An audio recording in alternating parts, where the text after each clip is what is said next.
পরম প্রেমময় শ্রী শ্রী ঠাকুর আমার, পরমারাধ্যা জগৎ জননী শ্রী শ্রী বড়মা, পরম পূজ্যপাদ শ্রী শ্রী বর্দা, পরম পূজ্যপাদ শ্রী শ্রী আচার্য দেবের শ্রীচরণে আমার শতকোটি প্রণাম। আমি শ্যামলী দেবনাথ, শ্যামার পরিবার চ্যানেলের সকল ভাই ও বোনেদের জানাই জয়গুরু ও ভালোবাসা। আমি শুরু করছি ইষ্ট প্রসঙ্গ আলোচনা। পরম পূজ্যপাদ শ্রী শ্রী আচার্যদেব একবার একটি ঘটনা বলেছিলেন। ঘটনাটি পশ্চিম দিকের কোনো দেশের ঘটনা। ও দেশে বড় ভাইকে মোটা ভাই বলে। তো এক পরিবারে 3টি ভাই।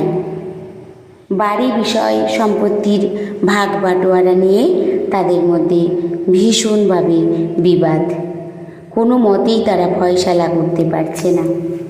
কয়েকবার স্থানীয় কর্তা ব্যক্তিদের নিয়ে তারা বসেছে, তবুও কোনো ফল হয়নি। মামলা মোকদ্দমা হওয়ার উপক্রম হয়েছে। সমস্ত পরিবারে অশান্তির ঝড়। তো একবার ছোট ভাইয়ের এক গুরু ভাই বন্ধুর সঙ্গে এই বিষয়ে কথা হয়।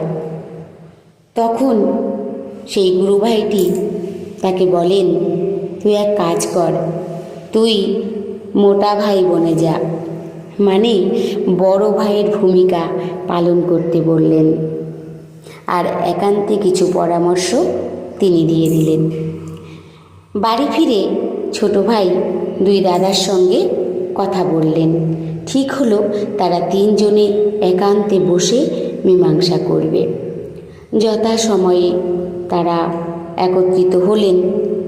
এবারে ছোট ভাই বড় ভাইকে বললেন, তুমি তো বড়, তাই তুমি আগে বলো সমস্ত সম্পত্তির কত শতাংশ তুমি নেবে।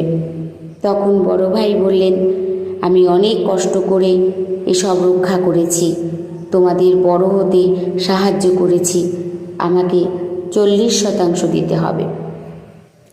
ছোট ভাই এ কথা শুনে বলল, ঠিক আছে, তুমি তাই পাবে। এবারে সে তার মেজো ভাইকে জিজ্ঞাসা করলেন, তুমি কত শতাংশ চাও? মেজো ভাই বললেন, আমি 35% চাই। ছোট ভাইটি বললেন, বেশ তাই হবে, বাকি থাকলো 25%। ছোট ভাইটি বলল, আমি এতেই সন্তুষ্ট, তবুও অশান্তির অবসান হোক। সে সবটাই মেনে নিল। ছোট ভাইটির এই কাণ্ড কারখানা দেখে বড় ভাইটি অবাক হয়ে গেল। সে ভাবল, যে কাজটা আমার করার কথা সে কাজটা করলো কিনা ছোট ভাই। তখন তিনি সেই ছোট ভাইকে বললেন, ঠিক আছে, আমার ভাগের থেকে তোকে আমি 5% দিয়ে দিলাম। মেজো ভাই দেখল এরা সবার উপর সবাই টেক্কা দিয়ে চলেছে। তখন মেজো ভাইটি বললেন, আমিও তোকে 3% দিয়ে দিলাম। শেষ পর্যন্ত দাঁড়ালো বড় ভাইয়ের 35%, মেজো ভাইয়ের 32%, ছোট ভাইয়ের 33%। মীমাংসা হয়ে গেল। পরিবারের মধ্যে অশান্তির ঝড় থেমে গিয়ে শান্তির মলয় হাওয়া বইতে শুরু করলো। এটাই তো ঠাকুরত্ব। যেখানে মিলন, যেখানে প্রেম, যেখানে আপনত্ব, সেখানেই তো ঠাকুর। আর যেখানে ঠাকুর সেখানেই ঠাকুরত্ব। আমাদের সংসারে এই রকম ঘটনা প্রায়শই হয়ে চলে। তাই সেখানে আমরাও যদি নিজেদের মধ্যে এইভাবে সমস্যা সমাধান করে ফেলি, তাহলে আমরাও এমনভাবে ভালো হয়ে উঠব। কারণ বড় ভাই বড় ভাইয়ের কাজ করে, ছোট ভাই ছোট ভাইয়ের কাজ করেছে। কিন্তু এখানে এক গুরু ভাইয়ের সঙ্গে তার দেখা হলো এবং সে তাকে সবটাই বলার পর সে তাকে এই পরামর্শ দিল। এই পরামর্শ পেয়ে সে যখন এই কাজটি করলো তাদের সেই অশান্তির সংসারে শান্তি ফিরে এলো। তাই শান্তি আনতে হলে আগে নিজেকে ছোট হতে হয়। সকল সময় বড় বড় ভাব দেখালে হয় না, কিন্তু ওই ছোটোর মধ্যে যে বড় হওয়া যায় এটাও আমাদের জানা দরকার। আর এভাবে চললেই ঠাকুর খুশি হন, ঠাকুর ভালোবাসেন। কারণ অশান্তি কখনোই কারো ভালো লাগে না, সকল সময় শান্তি।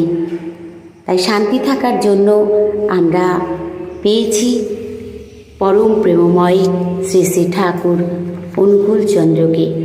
তার দীক্ষায় দীক্ষিত হয়ে তার নির্দেশিত পথে যদি চলা যায় তাহলে আমরা শান্তিতে থাকব। কারণ যে ব্যক্তি এই যুক্তিটা সেই ছোট ভাইটিকে দিয়েছিল সে ছিল তারই গুরু ভাই।